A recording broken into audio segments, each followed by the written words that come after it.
Tarehe 3 ya mwezi wa 5 mwaka 2026 ni siku ambayo dabi ya Kariakoo kwa mara ya kwanza kabisa ilipigwa katika dimba la Meja Jenerali Isamuhyo, na dabi hiyo ilikuwa na vizingimkuti vingi sana ambavyo vilikuwa vinaendelea ndani pamoja na nje ya uwanja. Sasa moja kati ya jambo ambalo lilizua mkasa mkubwa na watu kuwa na sintofahamu ya kutosha kweli kweli, ni jambo la klabu ya Young Africans kugoma kutumia vyumba vya kubadilishia nguo ambavyo vinapatikana katika dimba hilo la Meja Jenerali Isamuhyo.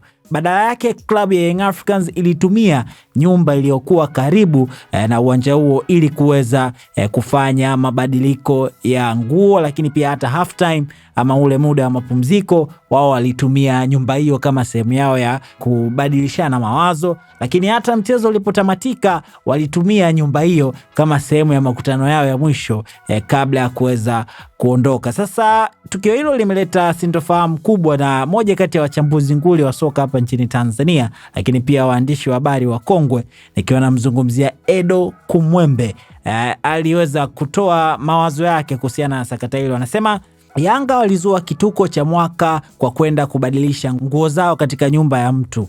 Umewahi kusikia hii duniani? Zamani mechi za Uswahilini ndio zilikuwa hivi. Mechi za mtaani mnakutana kwa tajiri yenu kwenda kubadilisha nguo.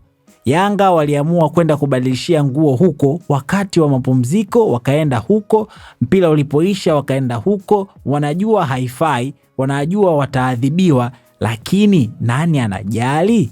Hayo likiwa ni maoni ya Edo Kumwembe kuhusiana na sakata hilo la klabu ya Young Africans kutumia nyumba hiyo kama sehemu yao kubadilishia nguo. Anauliza nani atajali, ijapokuwa Young Africans wanajua kwamba wataadhibiwa. Je, tatizo inaweza kawa ni hizi adhabu ndogo ambazo klabu hizi zinapewa kutokana na mifuko yao kuwa mirefu zaidi, na kuna muda wanaona bora walipe faini, ama kipi ambacho kinafanya pengine klabu hizi kuweza kufanya makosa hayo kwa makusudi? Nafasi unayo kuweza kuacha komenti yako hapo kuhusiana na wewe na mtazamo wako wa sakata hili. Lakini wakati unaacha komenti yako, usisahau kwamba PMBet sasa hivi wanakupa kasino ya mkononi kwako. Huna haja ya kwenda kutembea usiku kutafuta makasino, kwa sababu kuna michezo zaidi ya 5,000 ambayo inapatikana kwenye website ya PMBet. Huko fanya mzungusho ama spin yote kuanzia shilingi 500 na kuendelea ili uweze kujishindia pesa, lakini pia ingia kwenye draw ya kushindania Toyota Harrier pamoja na gari aina ya Jetwa ambao zinatoka kila siku. Website yao ni pmbet.co.tz. Mimi naitwa Raymond Elias.